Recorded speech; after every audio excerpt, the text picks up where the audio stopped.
Mari sama-sama kita bawa pujian kita, penyembahan kita kepada Tuhan. Sebelum mulai ibadah kita, mari kita bersatu di dalam doa. Bapa yang baik, kami bersyukur Tuhan buat kasih setiamu, Bapa yang baik. Hari boleh berlalu, bulan boleh berlalu, tapi kasih Tuhan tidak pernah berlalu di dalam kehidupan kami. Kami boleh bersyukur Tuhan, kami boleh ada di awal bulan Oktober, itu semua karena berkat Tuhan, karena kehebatan Tuhan, karena kemurahan Tuhan di dalam hidup kami. Terima kasih Tuhan, kami memuji menyembah-Mu. Puaskan setiap kami yang rindu, haus, lapar akan Engkau, Bapa yang baik. Terima kasih Tuhan, hadirat-Mu ada di tengah-tengah kami. Kami bawa pujian kami, penyembahan kami, guna hormat kemuliaan bagi nama Tuhan. Terpujilah Engkau Tuhan, dulu sekarang sampai selama-lamanya. Haleluya, haleluya, amin.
kasih Tuhan, sebentar kami mendengar firman-Mu. Berkati setiap kami, terpuji Engkau. Haleluya, amin. Shalom umat Tuhan yang kami kasih di dalam nama Tuhan kita Yesus Kristus. Betapa hati kita bersuka cita karena pada hari ini luar biasa pertolongan Tuhan bagi engkau dan saya. Kita diperkenankan oleh Tuhan untuk dapat masuk ke dalam minggu pertama daripada bulan Oktober. Luar biasa pertolongan Tuhan. Terpujilah nama Tuhan. Sebab itu, terutama pada hari ini, pada pagi hari ini adalah ibadah yang spesial di mana kita nanti akan menerima perjamuannya yang kudus. Mari saudara, ingat firman Tuhan yang mengatakan bahwa bagaimana engkau cara mendengarkan firman Tuhan, bagaimana engkau merespon firman Tuhan, itu akan menentukan sejauh mana benih itu tumbuh dan bagaimana sejauh mana itu akan menjadi iman yang tumbuh dalam kehidupanmu. Itu menentukan bagaimana engkau akan menuai hasil di dalam kehidupanmu sehari-hari sampai kepada kekekalan. Itu juga yang menentukan sampai sejauh mana kita akan taat melakukan firman Tuhan. Ayo umat Tuhan, pada pagi hari ini kita akan mempersiapkan hati kita. Biarlah kiranya Roh Kudus memenuhi kita dengan sesuatu yang baru, dengan firman yang baru, dengan kasih Tuhan yang dibaharui pada hari ini. Kita bersatu di dalam doa. Bapa kami dalam surga, betapa kami bersuka cita kepada Tuhan karena anugerah-Mu dan kasih-Mu yang tetap melingkupi kami, menolong kami, memberikan kami kesehatan, memberikan kami tenaga, memberikan kami kekuasaan untuk dapat hidup sebagai anak-anak Allah. Begitu banyak perkara yang telah terjadi selama 9 bulan berlalu, sepanjang 1 minggu ini Tuhan. Biarlah kiranya kami datang di hadapan Tuhan, duduk diam di kaki-Mu. Hati yang haus dan lapar Engkau berikan. Engkau mengangkat segala selubung dari mata rohani kami. Engkau membukakan telinga rohani kami untuk mendengarkan akan firman-Mu Tuhan.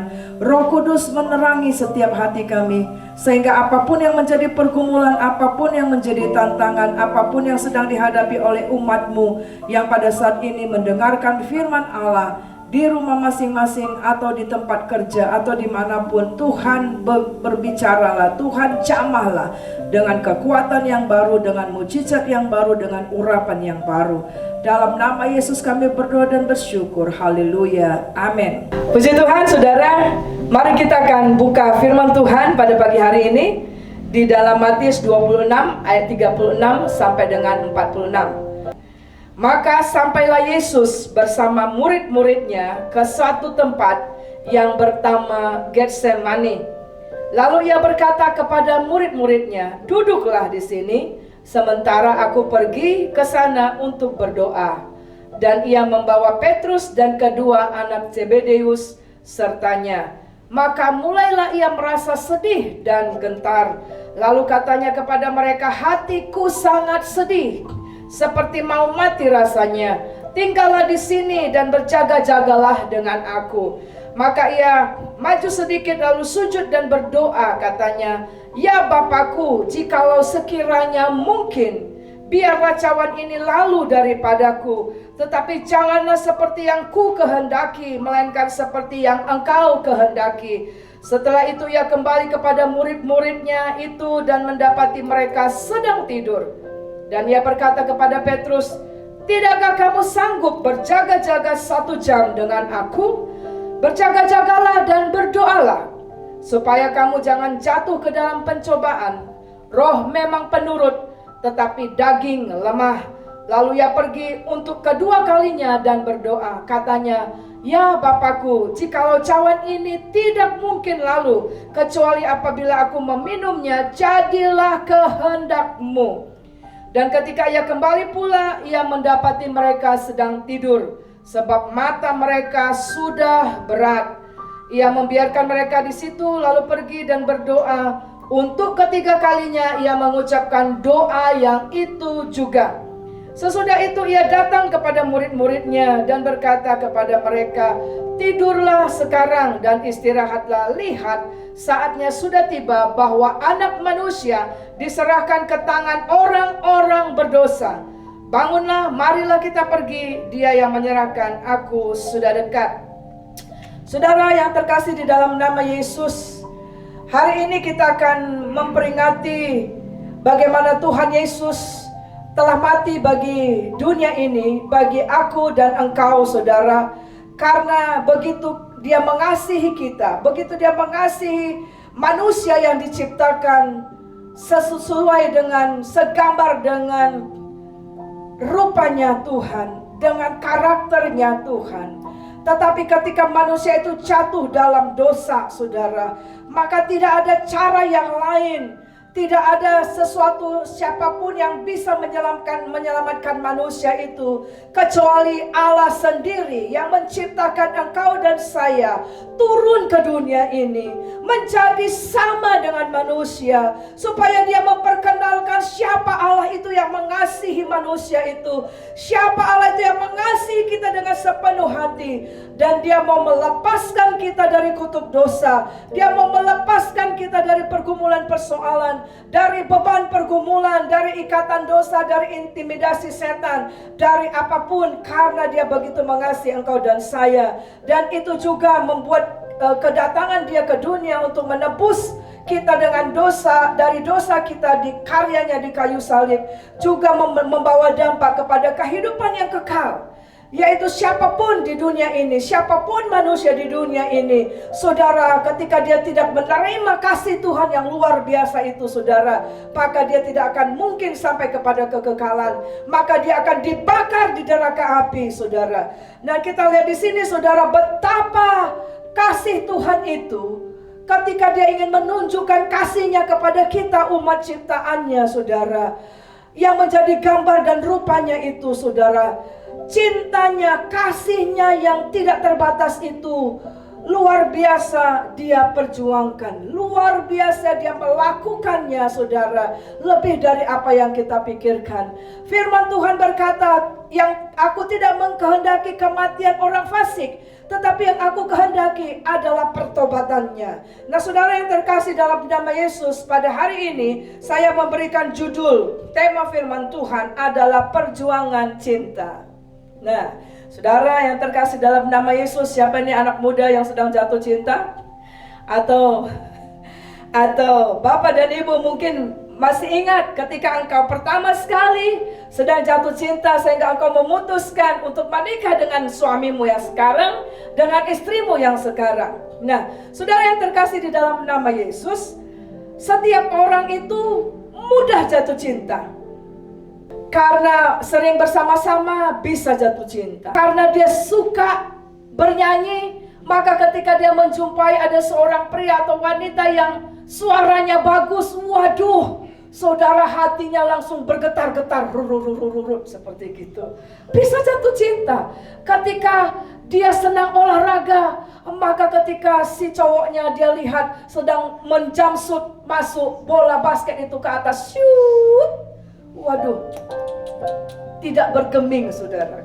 Nah, saudaraku, siapapun manusia itu begitu gampang jatuh cinta, ya.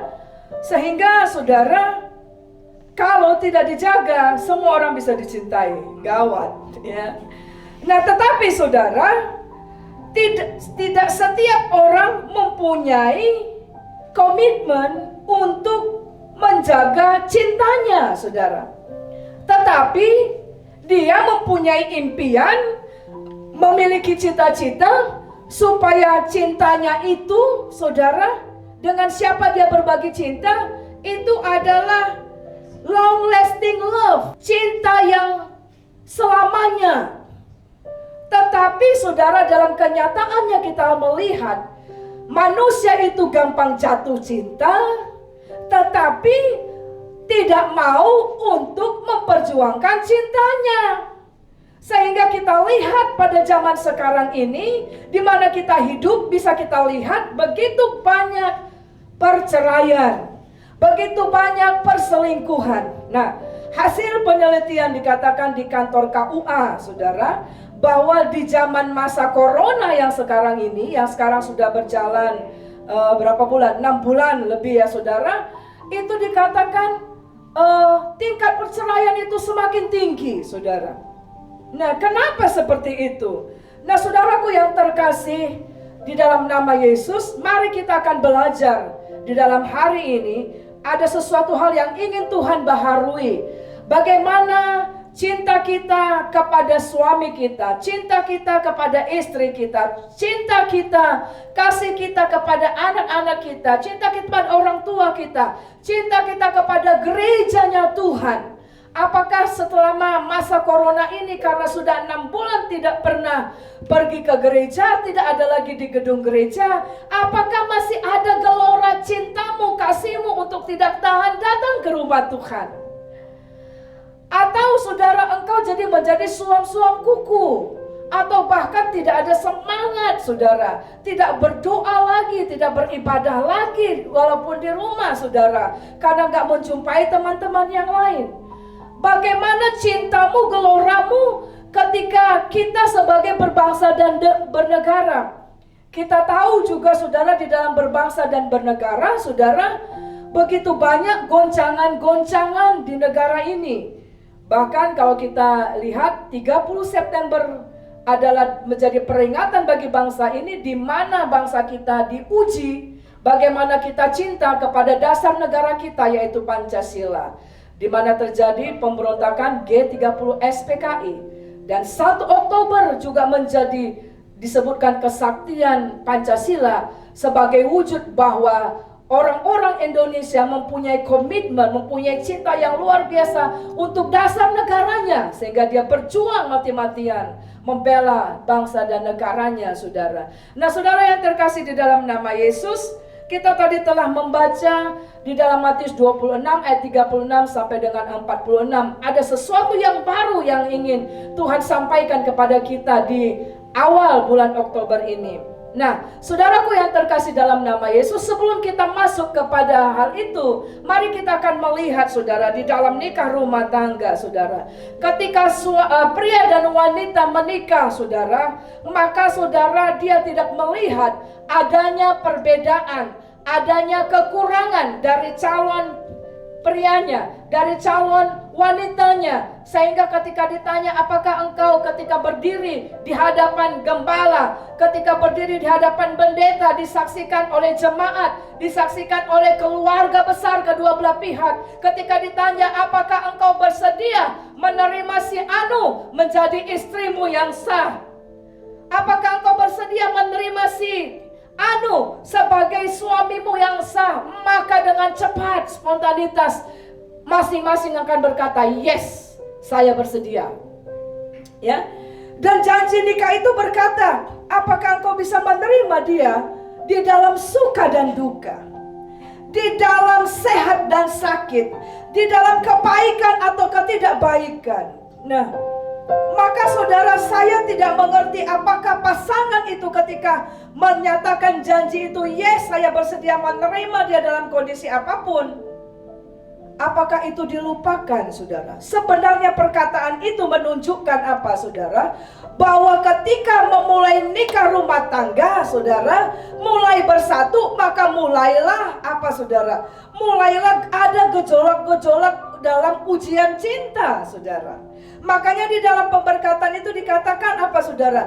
Aku menerima dia baik dalam keadaan susah, dalam keadaan senang, dalam keadaan susah, dalam keadaan sehat, dalam keadaan sakit, dalam keadaan beruntung, dalam keadaan tidak beruntung. Atau bisa kita aplikasikan dalam keadaan ada duit atau tidak ada duit, pada saat dia punya pekerjaan atau dia tidak ada pekerjaan, pada saat dia masih muda, ya, atau pada saat dia sudah tua, saudara. Kan seperti begitu janji nikahnya. Tetapi kita lihat sepertinya saudara, ketika kita melihat angka perceraian, angka perselingkuhan yang semakin tinggi, kita akan bertanya, dan itu menjadi satu kesimpulan bahwa manusia kalau dia tidak di dalam Tuhan, maka biasanya susah, sukar, tidak mempunyai komitmen untuk memperjuangkan cintanya, untuk memperjuangkan pernikahan yang telah dipersatukan oleh Tuhan, saudara. Ya, nah, saya mencatat ada 5 hal mengapa pria dan wanita ketika dia sudah menikah dalam satu rumah tangga itu menjadi berubah, saudara. yang tadinya sabar menemani si wanita ketika pergi berbelanja, sabar nunggu saudara. Tapi kalau sudah menikah, sudah mulailah merepet, lama kali kau belanja. Iya kan? Waktu pacaran tidak, kalau perlu lebih lama lagi, kan gitu ya. Nah, kita lihat apa perubahannya. Saudara, ternyata saudara, cinta itu kalau tidak diperjuangkan, cinta itu kalau tidak dengan sengaja dijaga, maka cinta itu bisa berubah. Baik itu cintamu kepada Tuhan, cintamu kepada berbangsa dan bernegara, cintamu kepada pasanganmu, cintamu kepada orang tua, kepada gerejamu, saudara, bisa berubah. Nah, di dalam nikah rumah tangga disebutkan di sini, kenapa pria berubah setelah menikah? Saya menyebutnya di sini ada 5. Yang pertama adalah pria bisa berubah karena dia mulai bertambah tanggung jawabnya. Tadinya uang gajinya itu kalau dia sudah bekerja bisa dipakainya sesuka-suka hati mau beli apa saja. Sekarang sudah ada tanggung jawabnya. Sudah ada istri yang harus dikasih makan. Tambah lagi dengan anak. Tambah lagi mungkin dia hidup dengan orang tua. Tambah lagi mungkin ada saudaranya yang hidup bersama dengan dia, adik-adiknya. Sehingga itu bisa mengubah perspektif dia dalam dia mencintai pasangannya, saudara. Ya. Kemudian yang kedua adalah pria itu belajar keadaan yang benar-benar baru. Mungkin sebelum menikah dia bisa tidur sembarangan. Bisa tidur jam 2, jam 3, kadang tidak pulang ke rumah, kan gitu ya. Tapi yang mendengar di sini nggak ada, kan gitu ya. Tapi setelah berkeluarga harus tertib tidurnya, harus tertib makannya, ya. Mungkin harus berkurang pertemanan dengan teman-teman yang lain. Nah, saudara, kemudian yang ketiga, dia menghadapi banyak tuntutan yang harus dihadapinya. Maka dia sebagai kepala keluarga, dia harus dihadapi dengan tagihan-tagihan bulanan. Tagihan sewa rumah, tagihan listrik, tagihan air, tagihan keamanan, ya. Kemudian ada kebutuhan hidup, istrinya harus minta belanja setiap hari, ya, untuk membuat makanan yang sehat di rumahnya. Dia juga mengalami tantangan di dunia pekerjaannya, saudara, ya. Kemudian saingan di pekerjaan yang luar biasa. Kemudian juga dia harus menghadapi tantangan keluarga. Sekarang keluarganya tidak hanya keluarga dia sekarang ini yang ada mama, papa, atau adik-adiknya. Dia juga harus menerima keluarga dari istrinya. Nah, banyaknya tuntutan yang harus dihadapi kadang bisa mengubah cinta pria itu, bisa berubah. Yang keempat di situ dikatakan lagi adalah bahwa dalam kehidupannya sudah tidak bisa disembunyikan. Apa itu? Akhirnya dia akan ketahuan oleh istrinya. Kalau dia tidur mungkin kalau selama ini gak tahu, saudara, ya. Atau mungkin saat makan, saudara, atau saat dia berpakaian atau apa saja, sudah tidak ada yang bisa disembunyikan, ya. Dan yang kelima adalah munculnya kesadaran yang tinggi bahwa dia harus menjadi suami yang baik dan ayah yang baik. Nah, itu tidak mudah, saudara. Kalau tidak dilatih dari masa muda, apalagi kalau pria itu tidak di dalam Tuhan. Nah, saudara, itu akan gampang mudah tidak memperjuangkan cintanya, keluarganya. Nah, kita lihat yang wanita, saudara. Kenapa wanita itu bisa berubah, saudara? Saya juga mencatat di sini, saudara, saya simpulkan 4 saja, yaitu bahwa wanita itu harus melakukan penyesuaian, saudara. Penyesuaian dalam rumah tangga, kalau kita lihat lebih banyak dilakukan oleh seorang perempuan. Dia harus menyesuaikan diri dengan karakter suaminya. Dia harus bisa menyesuaikan dengan karakter sifat dari mertuanya, atau dengan ipar-iparnya, ya, atau ketika dia yang tadinya mungkin cantik, langsing, saudara, tetapi dengan adanya proses kehamilan, ada terjadi perubahan hormon dari yang langsing menjadi langsung, saudara. Itu tidak gampang, saudara, ya. Dan Apalagi misalnya dia bekerja, dia harus berbagi waktu untuk dunia kerja dan rumah tangga, mengurus anak, mengurus suami, ya. Kemudian perubahan apa lagi? Yaitu perasaan cemas. Hasil penelitian dikatakan seorang wanita itu kecemasannya lebih meningkat ketika dia sudah menikah. Nah, jadi yang perempuan-perempuan, kalau engkau ingin menikah harus siap-siap. Ada perasaan cemas yang double. Persiapkan diri. Itu makanya seorang perempuan harus double porsi diam di kaki Yesus, saudara, ya. Perasaan cemas terhadap suami, terhadap anak, terhadap keuangan. Bagaimana suami kasih uang? Kalau pria nggak peduli, kalau dikasih 100 dia mau semua, pokoknya dihidangkan yang enak. Perempuan pusing, hari ini mau kasih makanan apa, menu apa. Nggak mungkin setiap hari. Kalau dikasih sayur sambal belacan, apa yang cocok? Nggak sembarangan, saudara. Nah, kadang itu pria tidak mengerti itu, saudara. Bagaimana ketika tiba-tiba anaknya sakit, sementara uang yang dikasih begitu tidak cukup. Nah, perempuan itu begitu cemas. Bagaimana juga apabila uang itu hanya terbatas untuk bagaimana dia harus bayar uang sekolah anaknya. Itu dikelola oleh wanita. Nah, jadi makanya pria-pria, kalau engkau sudah memilih untuk menikah, pedulikan hal itu, saudara, ya. Kemudian kewajiban dan tanggung jawab, saudara. Jadi dia tadinya hanya bisa mengurus diri sendiri, maka sekarang dia harus pagi-pagi bangun. Bukan hanya mengurus diri, biasanya kalau masih sendiri bangun langsung berdandan segala macam, boleh segala macam, pakai parfum segala macam. Nah, sekarang sudah menikah, apalagi baru melahirkan, ya, punya anak, sudah ngek di sana, ngek di situ, suami lagi ingin diurus, juga mertua dan sebagainya. Ada kewajiban dan tanggung jawab yang harus dipikul, dan itu bisa mengubah cara dia melayani suami, dan sering disalah mengertikan bahwa cintanya berubah, saudara. Dan satu lagi adalah tingkat stres. Tingkat stres perempuan ketika sudah menikah itu lebih double, saudara. Kalau pria ketika menikah, biasanya dia akan bertambah berat badannya, dari yang kurus menjadi gemuk, karena sudah ada yang urus dia. Sudah ada yang membuat dia teratur makan, teratur berpakaian. Tetapi wanita tambah pusing. Kenapa, saudara? Karena dia harus multifungsi. Sebagai istri, sebagai mama, sebagai menantu. Kalau dia di kantor sebagai pegawai, kalau dia pimpinan dia harus sebagai bos. Kemudian dia harus multi talent, saudara. Waktunya 24 jam itu dia harus bisa atur, mengurus rumahnya bersih, kain bersih, saudara.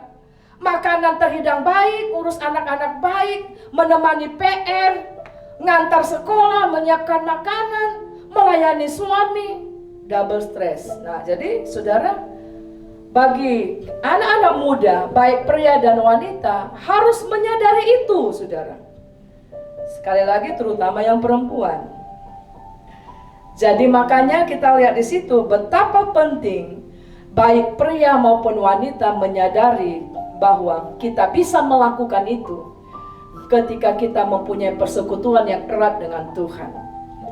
Maka kita akan dimampukan mengerjakannya itu dengan sukacita. Tuhan selalu memberikan kekuatan dan tenaga untuk kita bisa melakukan semuanya itu. Belum lagi menghadapi kalau acara-acara sosial, ada yang meninggal, ada yang kawin, ada yang sakit. Siapa yang pergi, saudara? Biasanya siapa? Perempuan, saudara. Kalau ada putus hubungan, siapa yang sering menjembatani? Perempuan, saudara. Jadi hai para pria, kasihi istrimu. Kalau engkau siap untuk menikah, engkau harus memiliki double porsi mengasihi istrimu lebih daripada sebelum menikah. Nah, yang perempuan juga harus sadar bahwa itulah yang akan kita hadapi. Jadi tidak hanya asal menikah, saudara. Amin, saudara.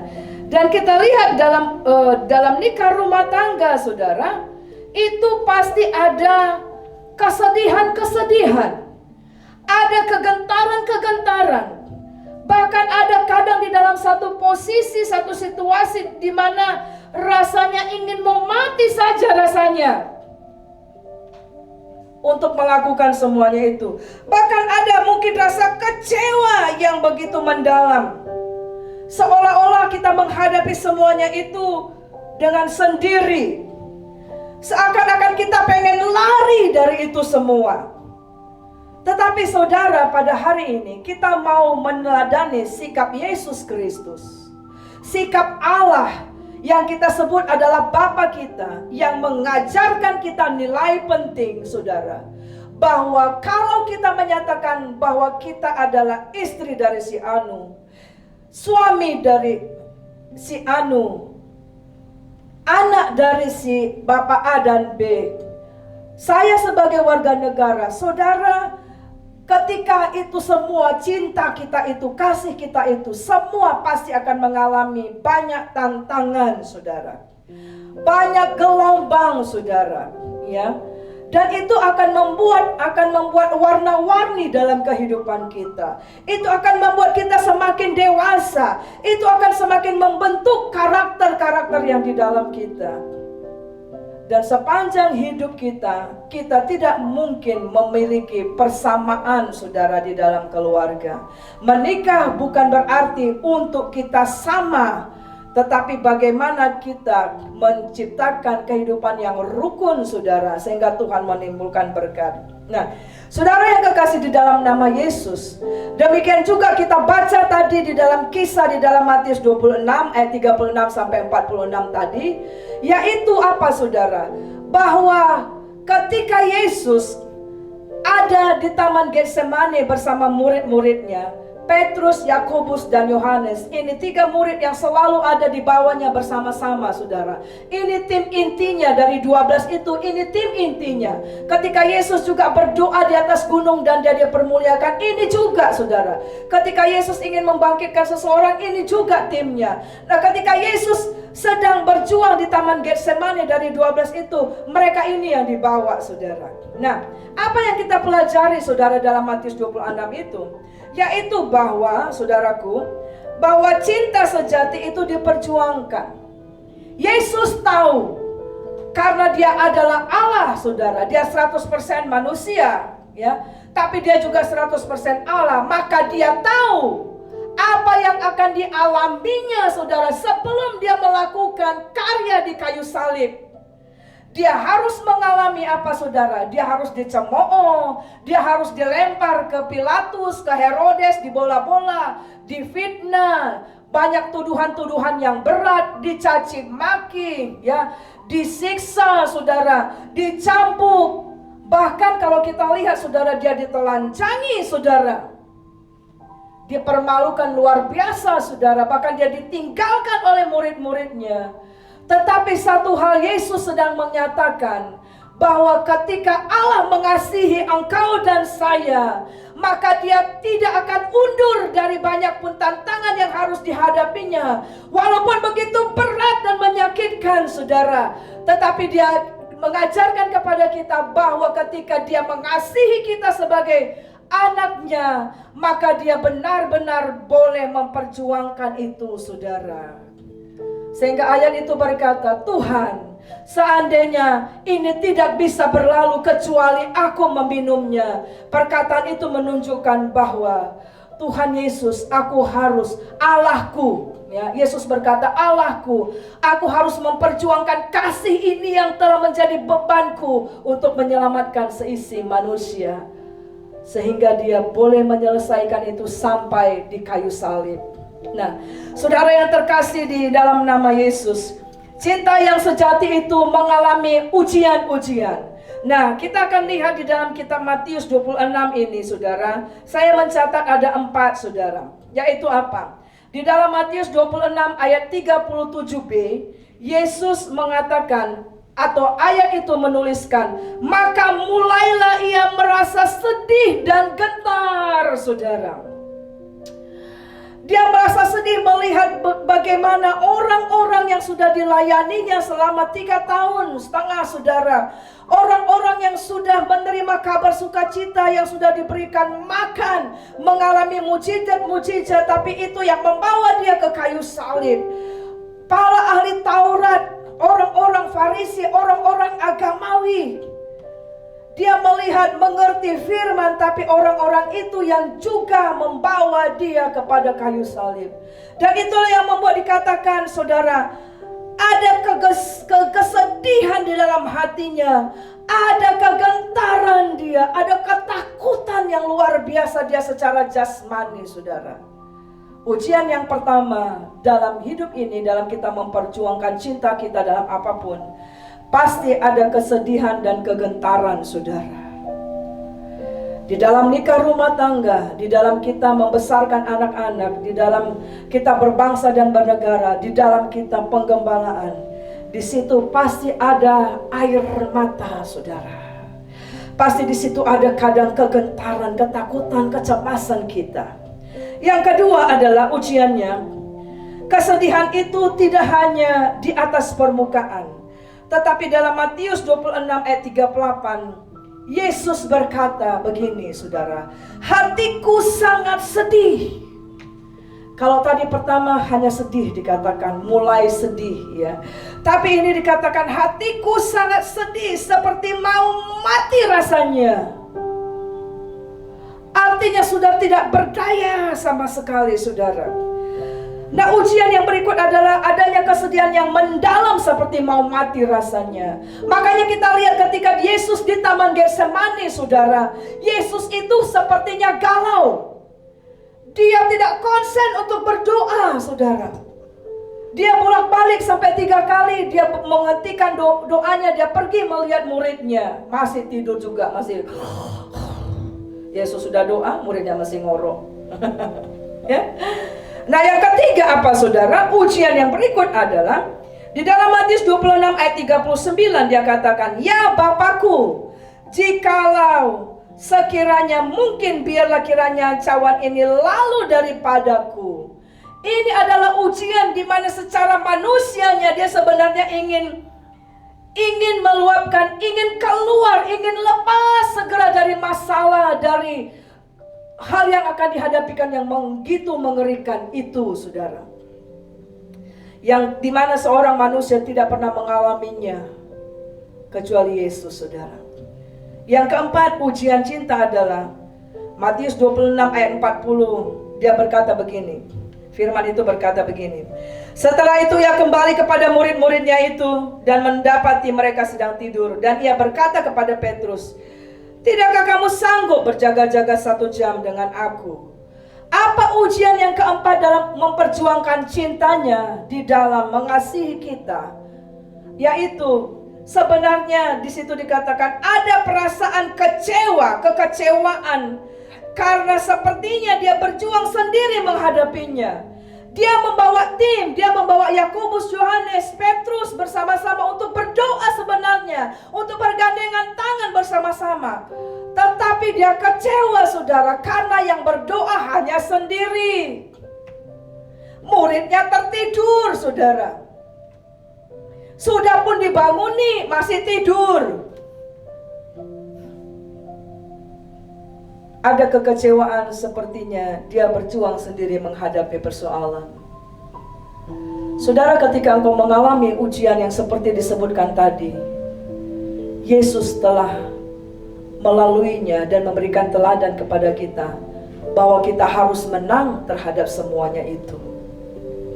Itu makanya di dalam Ibrani 12 ayat 3 Tuhan berkata, ingatlah selalu akan Dia yang dengan tekun menanggung semuanya itu, supaya kamu jangan menjadi lemah dan putus asa. Ketika kita mengalami ujian di dalam memperjuangkan nikah rumah tangga kita, memperjuangkan di dalam keluarga kita, memperjuangkan dalam berbangsa dan bernegara, saudara, tidak ada yang lain. Ingatlah Yesus mengalami itu di Taman Getsemani, saudara. Dan kita lihat apa kunci kemenangan itu. Mari kita akan lihat selanjutnya, saudara. Matius 26 ayat 42 berkata demikian. Lalu ia pergi untuk kedua kalinya dan berdoa, katanya, "Ya Bapakku, jikalau cawan ini tidak mungkin lalu kecuali apabila aku meminumnya, jadilah kehendak-Mu." Ini menunjukkan bahwa cinta sejati itu harus diperjuangkan. Ketika engkau sudah memilih untuk menikah dengan si A, dengan si B, ya, konsekuensi apapun, besarnya badai apapun, saudara, firman Tuhan mengajarkan di sini, Yesus sedang mengajarkan, kecuali apabila aku meminumnya, jadilah kehendak-Mu. Engkau harus bertahan, engkau harus memperjuangkan itu di hadapan Tuhan. Ingat janji nikahmu kepada Tuhan. Nah, saudara yang terkasih, kalau begitu kita akan mengerti, saudara, bahwa memperjuangkan cinta itu harus dilakukan dengan usaha yang sengaja. Yang namanya berjuang itu berarti ada usaha. Usaha yang apa? Yang sengaja, saudara. Ya, kita baca dalam Kidung Agung 2 ayat 15. Tangkaplah bagi kami rubah-rubah itu, rubah-rubah yang kecil yang merusak kebun-kebun anggur kami yang sedang berbunga.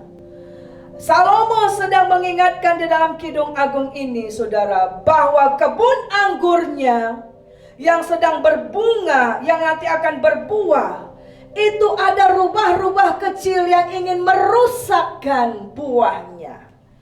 Nah, saudara, di situ dikatakan tangkaplah. Kemudian artinya jangan biarkan untuk merusak kebun anggur itu. Walaupun rubahnya kecil, tetapi bisa merusak seisi kebun anggur itu yang sedang berbunga dan hasilnya akan menghasilkan buah yang baik, saudara. Nah, itu juga prakteknya, saudara.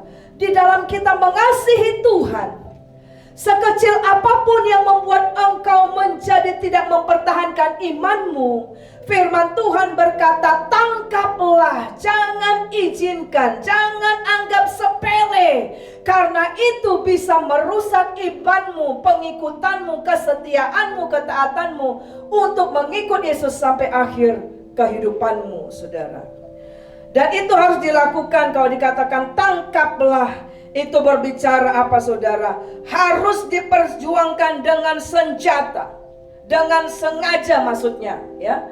Dan cinta itu harus dipelihara, harus dijaga dengan sengaja.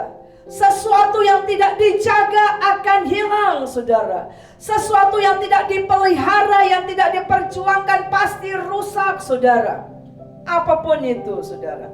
Nah, sekarang kita akan melihat ini, saudaraku, ya. Ada juga yang mengatakan begini, saudara. Mari kita akan baca kitab Maleakhi pasal 2 ayat yang ke-14 dan 15.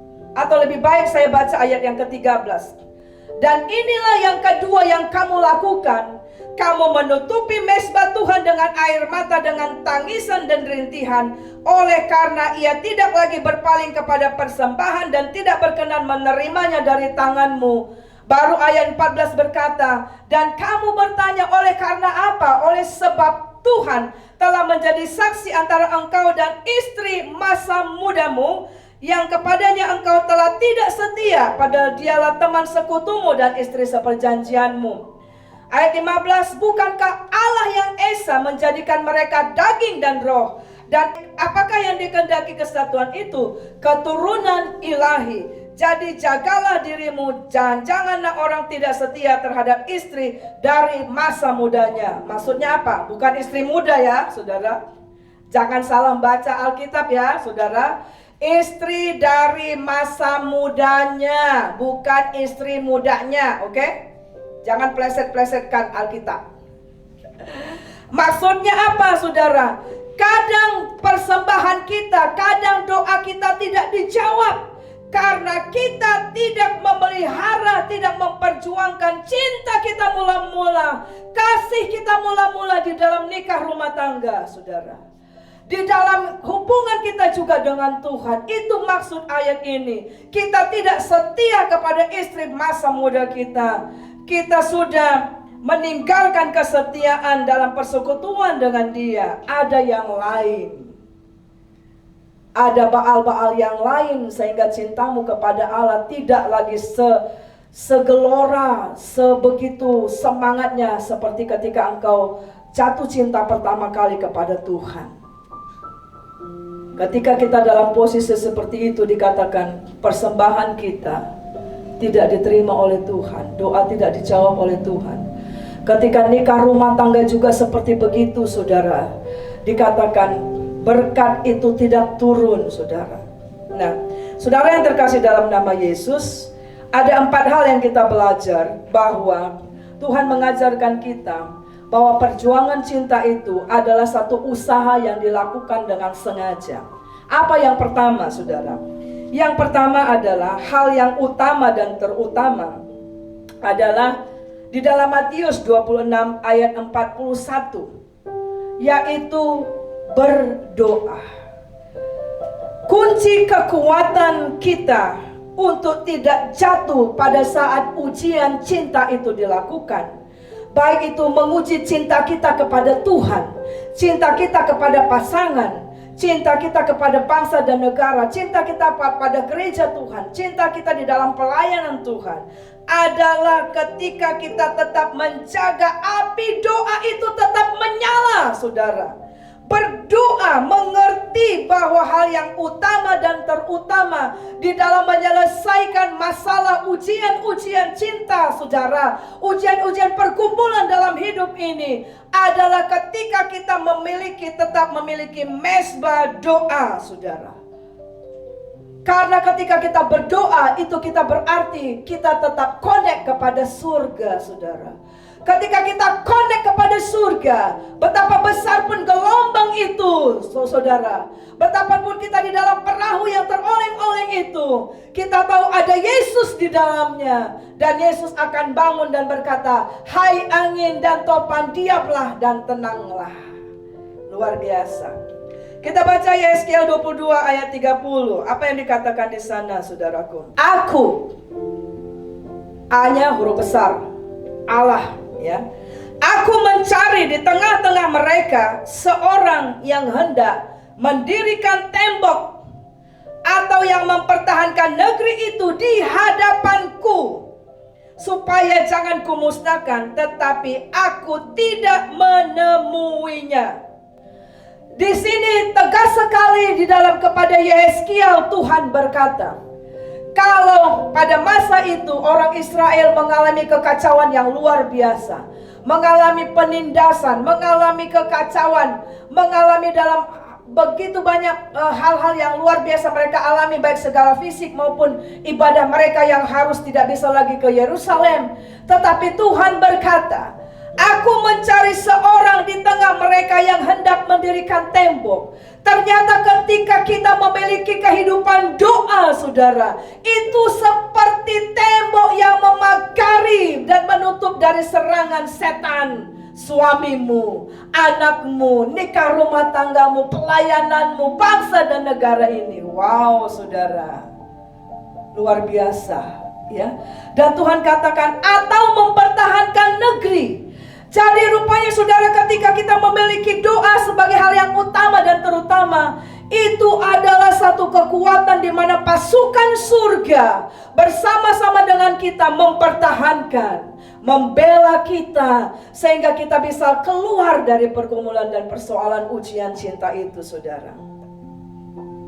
Maka yang pertama, kalau engkau ingin melihat terobosan ketika engkau mengalami ujian cintamu kepada Tuhan, di dalam engkau mengikut Tuhan, mungkin engkau mengalami goncangan-goncangan iman, ditawarkan jabatan tapi pindah agama, mungkin engkau ditawarkan cewek yang cantik tetapi harus menyangkal Yesus. Saudara, tidak ada yang lain, berdoalah. Karena kuasa doa, wow, luar biasa, saudara. Yang kemudian yang kedua kita lihat di sini, saudara, apa yang harus dilakukan di sini?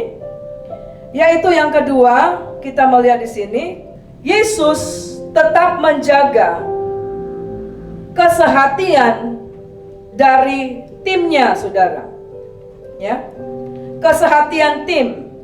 Ini adalah hal yang tidak boleh dilupakan. Apa itu maksudnya? Ketika kita di dalam nikah rumah tangga mengalami goncangan, seharusnya kita tidak saling menyalahkan antara suami dengan istri. Goncangan bisa terjadi karena masalah ekonomi di luar kita, karena ada orang ketiga. Tetapi selama kita memiliki tim, suami istri tetap bersahati. Atau mungkin engkau belum berjumpa dengan suami yang bertobat atau istri yang bertobat, engkau bisa bersahati bersama dengan anakmu.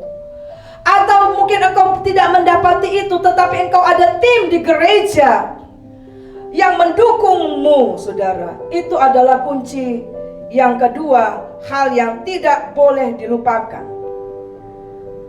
Karena kita membutuhkan orang-orang lain untuk mendukung kita. Kita akan baca di dalam Pengkhotbah 4 ayat yang ke-9 dan ayat yang ke-12.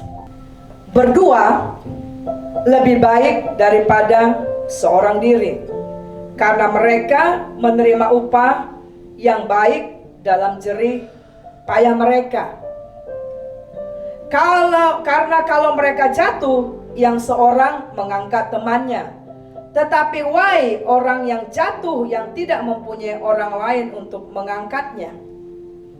Kemudian ayat 12 dikatakan, dan bila mana seorang dapat dialahkan, dua orang akan dapat bertahan.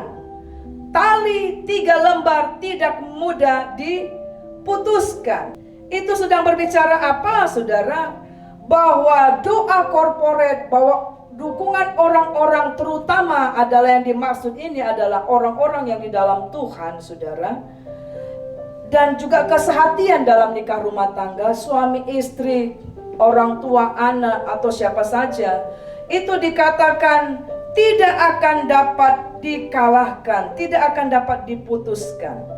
Itu makanya saudara di dalam Mazmur 133 ayat 1 sampai dengan 3, pentingnya kita saudara bersaudara diam bersama dengan rukun. Karena di sana Tuhan memerintahkan berkat, saudara. Kita akan tetap diberikan kekuatan untuk melaluinya. Jadi ketika engkau mengalami goncangan, jangan engkau sendiri, saudara. Share bagi orang-orang yang akan mendukung engkau di dalam kerohanianmu, saudara. Itu kunci yang kemenangan. Yang ketiga adalah, saudara, yaitu di dalam Matius 26 ayat 41, Tuhan berkata, berjaga-jaga dan berdoalah supaya kamu jangan jatuh di dalam pencobaan. Daging memang lemah, roh penurut. Apa yang dimaksud? Yang ketiga adalah tekun berdoa dan baca firman dan dengan tidak jemu-jemu. Perikop ini berkata di dalam ayat 42, maka berdoalah Yesus untuk kedua kali. Ayat 44, maka berdoalah Yesus untuk ketiga kalinya. Itu berbicara bahwa Tuhan sedang mengajarkan bahwa berdoalah terus menerus. Berdoalah, bacalah firman, tetaplah terkoneksi kepada surga dengan tidak jemu-jemu. Sikap kita ketika kita ada masalah justru keluar dari gereja, itu satu hal yang bodoh, saudara. Karena tidak akan membuat masalahmu menjadi selesai, justru bertambah runyam. Karena engkau terputus dari kuasa surga. Karena engkau terputus dari orang-orang yang berdoa buat engkau. Saudara, berdoa dengan tidak jemu-jemu, seperti Tuhan Yesus sedang melakukan itu di Getsemani. Maka nanti kita akan lihat di ayat-ayat selanjutnya, di pasal-pasal selanjutnya. Maka ketika Yesus, saudara, menghadapi tuduhan yang luar biasa, mengalami siksaan fisik, siksaan jiwa, roh yang luar biasa, Tuhan Yesus telah dipersiapkan. Dia dengan tenang, dia tidak menjawab, saudara, dia tidak balas, saudara. Tetapi bahkan dia ketika dia melihat ada putri-putri Yerusalem yang menangis, dia bisa menghiburkan putri-putri Yerusalem, bisa tetap menguatkan. Artinya kita juga ketika kita terus berdoa di dalam pergumulan, dalam ujian-ujian kita, di dalam persoalan kita, dalam pergumulan kita, itu pun kita bisa berdampak bagi orang lain, saudara, dengan masalah yang kita hadapi, saudara. Kemudian kita lihat nanti Yesus juga akhirnya, saudara, apa, saudara? Dia bisa mengampuni. Dia berkata sebelum dia mati di kayu salib, dia katakan, Tuhan, Bapakku, ampunilah mereka karena mereka tidak mengerti apa yang mereka lakukan. Nah, bagaimana kita memiliki sikap itu, saudara? Di saat kita mengalami itu, tidak ada yang lain kalau kita terus berdoa, walaupun kadang sakit, berdoa terus, gumulkan terus, berdoa terus, gumulkan terus, saudara. Itu yang akan akhirnya kita akan bisa melepas pengampunan sesakit apapun, sekejam apapun, seperti yang Yesus lakukan. Dan kita percaya kalau Yesus menyuruh kita, maka dia telah mempersiapkan jalan keluar. Maka dia akan selalu beserta dengan kita untuk melakukan firman-Nya. Yang keempat adalah bagaimana usaha yang sengaja harus kita lakukan dalam memperjuangkan kasih kita kepada Allah di dalam nikah rumah tangga, di dalam persoalan kita, yaitu di dalam Matius 28 ayat 42. Sekali lagi Yesus katakan, Tuhan, apabila ini tidak bisa berlalu kecuali aku meminumnya, ya. Nah, itu Tuhan sedang berbicara bahwa yang keempat adalah hadapilah dan laluilah ujian cintamu. Apakah ujian cintamu sedang diuji tentang hubunganmu dengan Tuhan, dengan penyakit, dengan ekonomi, dengan kekacauan? Tetapi di sini dikatakan hadapi dan lalui bersama dengan Tuhan. Tuhan, apakah dia bisa lari pada waktu itu? Bisa saja, saudara. Tapi Tuhan tidak mengajarkan itu. Dan satu pelajaran yang penting ketika kita mengalami sesulit apapun, saudara, jangan lari dari masalahmu.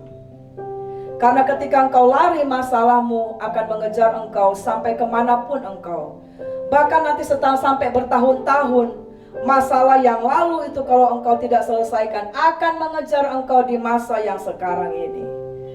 Jadi Tuhan sedang mengajarkan, minumlah cawan itu, tapi bersama dengan Tuhan. Di dalam Lukas 12 ayat 4, ayat 11 dan 12, di situ dikatakan, jangan takut, Roh Kudus akan mengajar kepada kamu apa yang harus kamu katakan. Mungkin kita sedang didera untuk kita meninggalkan Tuhan, karena pilihan kita mengasihi Tuhan, karena kita ingin mengambil komitmen melakukan firman Tuhan. Mungkin kita didera seperti Yesus dengan tuduhan-tuduhan yang luar biasa berat. Tetapi ayat itu berkata bahwa jangan takut, Roh Kudus yang di dalammu akan mengajar engkau bagaimana engkau akan bertindak, bagaimana engkau akan berkata-kata. Ini adalah hal yang dihindari dan ini adalah hal yang harus dilalui. Dan Yesus mengajarkan untuk kita jangan menghindari, jangan melarikan diri dari masalah kita, saudara yang terkasih, ya. Nah, saudaraku yang terkasih di dalam nama Tuhan kita Yesus Kristus, lihatlah kasih Tuhan bagi engkau dan saya, saudara. Bagaimana Tuhan selalu ada bagi kita sejak kita lahir. Dikatakan sejak kita masih di dalam masa konsepsi, sedang ada dibentuk di dalam rahim ibu kita, Tuhan sudah ada. Ketika kita dilahirkan, Tuhan juga bilang bahwa kelahiran kita itu ada memiliki maksud dan rencana Tuhan yang telah Tuhan sampaikan. Ketika kita bertumbuh dan berkembang, Tuhan juga ada. Ketika kita melalui proses menikah dan bekerja, mengalami tantangan hidup sampai akhir mati kita juga, saudara, Tuhan selalu ada. Karena dia adalah Alfa dan Omega. Dia adalah Allah yang memegang kehidupan kita dari awal sampai dengan akhir. Dia adalah Allah yang El Shaddai, saudara. Dia adalah Allah Yehovah Rafa. Dia adalah Allah yang menyembuhkan. Dia adalah Yehovah Jireh yang mencukupkan kita. Dia adalah Yehovah Nisi, panci keselamatan kita. Dia adalah Yehovah Shalom yang memberikan kedamaian. Dia adalah Yehova Tsidkenu yang memberikan keadilan bagi kita. Dia adalah Yehova Shammah, Allah yang maha hadir dimanapun dia berada. Saudara, kita akan menerima perjamuan kudus pada hari ini, pada pagi hari ini.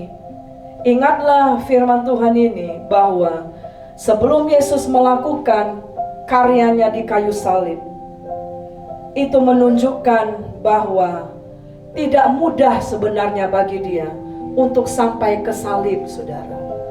Ada ujian-ujian yang harus dialaminya, tetapi dia menunjukkan betapa kasihnya kepada engkau dan saya. Untuk dia mau mati, mau disiksa, mau didera, bukan karena dia bersalah, tapi karena dia begitu mengasihi kita, supaya kita tidak dibakar di api neraka, saudara.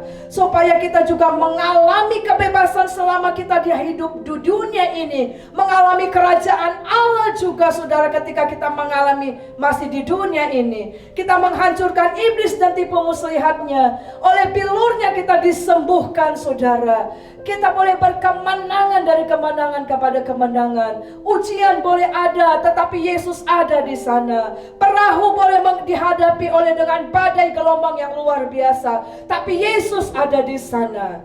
Saudara, jangan berhenti di tengah jalan. Jangan putus imanmu di dalam mengikut Tuhan. Ujian apapun yang engkau alami dalam pertandingan imanmu, terus berjuang bersama dengan Tuhan. Hadapi bersama dengan Tuhan.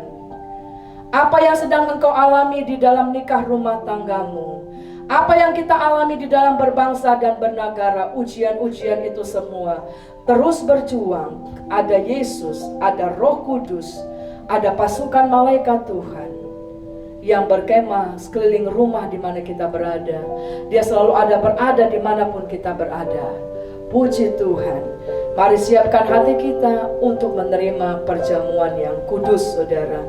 Ingat firman Tuhan, jangan engkau menolak kasih Tuhan. Jangan engkau menolak kasih Tuhan, karena kesempatan akan berlalu apabila engkau menolaknya. Jangan engkau keraskan hatimu, saudara, ketika ia berfirman. Jangan biarkan Roh Kudus itu berduka dalam hidupmu. Cepatlah bertobat, kembalilah kepada Bapa. Minta pengampunan, saudara. Bukakan semua hatimu kepada Tuhan. Ungkapkan semua apa yang menjadi ujian bagimu pada saat ini. Ingat, engkau beserta dengan Tuhan. Ingat, Tuhan menguatkan engkau. Lihat ketika Yesus ada di Getsemani, ketika dia takut gentar, bahkan dia berdoa, dia punya peluh itu seperti darah dikatakan, maka malaikat Tuhan datang dan menguatkan dia. Saudara, biarlah engkau tetap berdoa dan berdoa dengan tidak berjemu-jemu.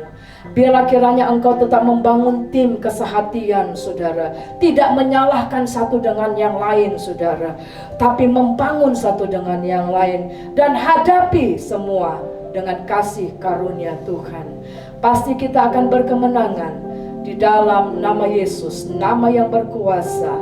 Tuhan sanggup menyembuhkan engkau. Penyakit apapun itu engkau alami, Tuhan bisa menyelesaikan masalahmu, sesulit dan sebesar apapun, karena Allah kita lebih besar dari apapun yang kita alami.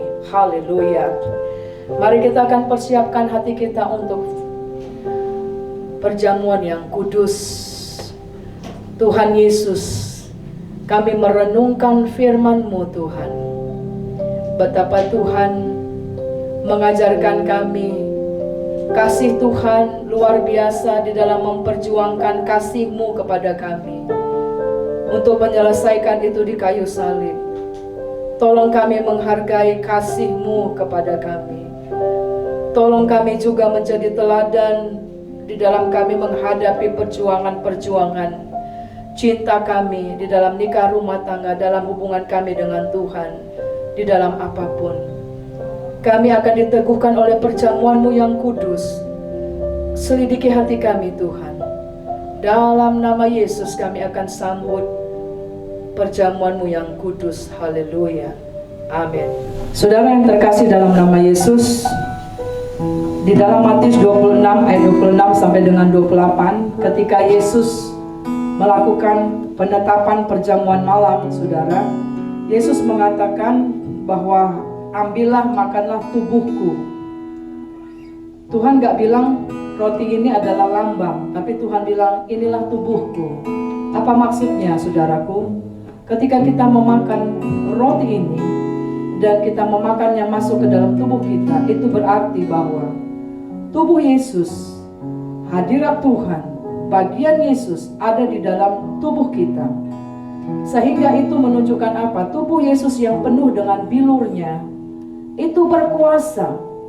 Ketika kita bersatu dengan hadirat Tuhan, itu luar biasa kuasanya, saudara. Dan kemudian ketika Tuhan Yesus katakan, ambillah cawan, Tuhan katakan itu bukan perlambang, tapi Tuhan bilang, inilah darahku, darah perjanjian yang ditumpahkan bagi banyak orang. Berbicara apa? Ketika nanti kita akan mengangkat cawan itu yang berisi anggur itu, saudara, maka kita tahu darah Yesus mengalir dalam peredaran darah kita, saudara. Dan itu akan membersihkan setiap sel-sel yang rusak dalam tubuhmu. Itu akan membersihkan apabila ada virus-virus di sana, saudara. Virus COVID atau virus apa saja. Virus-virus kanker, sel-sel kanker dibersihkan semua dengan darah Yesus. Itu makanya saudara, jangan bermain-main ketika kita perjamuan, tapi dengan penuh hormat dan ada kuasa di dalam perjamuan yang kudus. Nanti kita akan mempersiapkan diri dengan menyanyikan satu pujian, karya terbesar.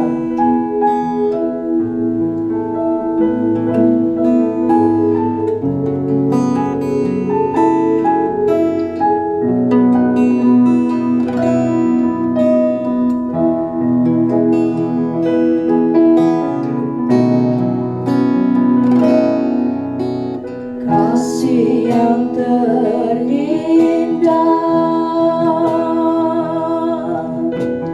hati yang mulia.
Matius 26 ayat 26 sampai dengan 28. Dan ketika mereka sedang makan, Yesus mengambil roti, mengucap berkat, memecah-mecahkannya, lalu memberikannya kepada murid-muridnya dan berkata, ambillah, makanlah, inilah tubuhku.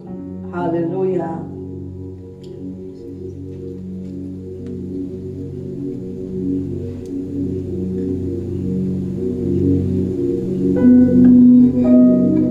Terima kasih untuk tubuh Tuhan Yesus yang dihancurkan dan bersatu dalam kehidupan kami, dalam nikah rumah tangga kami, sehingga memulihkan kami. Haleluya. Kita mengangkat cawan itu, kita pindahkan ke tangan kanan kita dan angkat kepada Bapa di surga.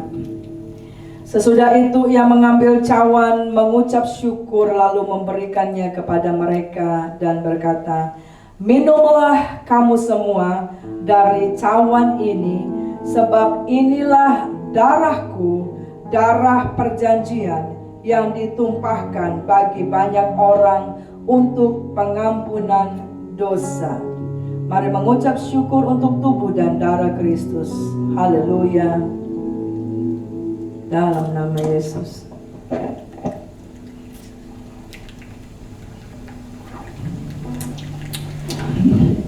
Terima kasih Tuhan, oleh bilur-Mu menyembuhkan segala sakit penyakit kami. Oleh darah-Mu mengampuni segala dosa dan kesalahan kami. Oleh darah Yesus yang menutup bungkus kami dari segala apapun yang kami alami. Darah Yesus yang membuat kami berkemenangan. Bilur Yesus, tubuh Tuhan yang memenuhi kehidupan kami. Kami dibaharui hari lepas hari. Ada hadirat Allah dalam hidup kami. Ada hadirat Tuhan di dalam nikah rumah tangga kami. Ada hadirat Tuhan di masa depan kami. Ada hadirat Tuhan dimanapun kami berada. Sebab itu kami beri hormat senantiasa kepada Tuhan. Terima kasih untuk firman-Mu Tuhan. Terima kasih untuk tubuh dan darah-Mu, untuk perjamuan ini. Terima kasih Tuhan, kami boleh masuk di dalam bulan yang baru. Berkatilah umat-Mu untuk tetap berjuang sampai akhir di dalam memperjuangkan imannya kepada Tuhan, di dalam dia memperjuangkan kasih-Nya di dalam keluarganya. Kami percaya Tuhan turut bekerja dalam segala perkara. Dalam nama Yesus, kami percaya setiap benih firman Allah akan tertanam kepada setiap hati dan tumbuh menjadi pohon yang besar, dan di mana menjadi berkat, dan hidup kami diberkati dan menjadi berkat, menjadi terang dan garam dunia. Dalam nama Yesus kami bersyukur dan berdoa. Haleluya. Amin. Puji nama Tuhan, tiba saatnya kita mau memberi persembahan kita, baik itu persepuluhan, ucapan syukur. Mari sama-sama kita bawa untuk kemuliaan nama Tuhan. Terima kasih, selamat memberi, Tuhan Yesus memberkati.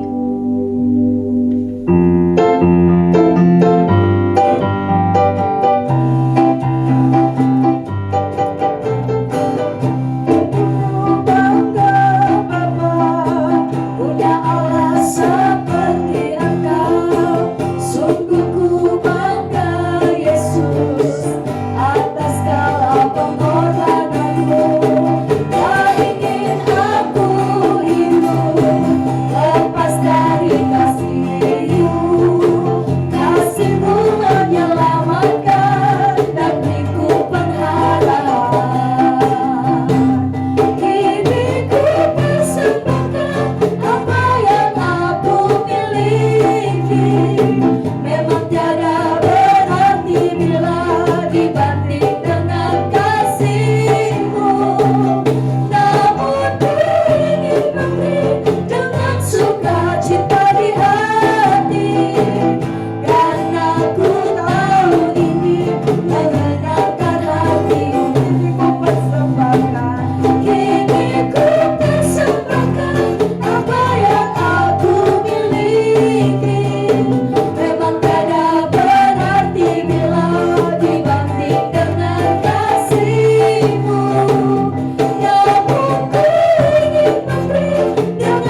bakar di api neraka.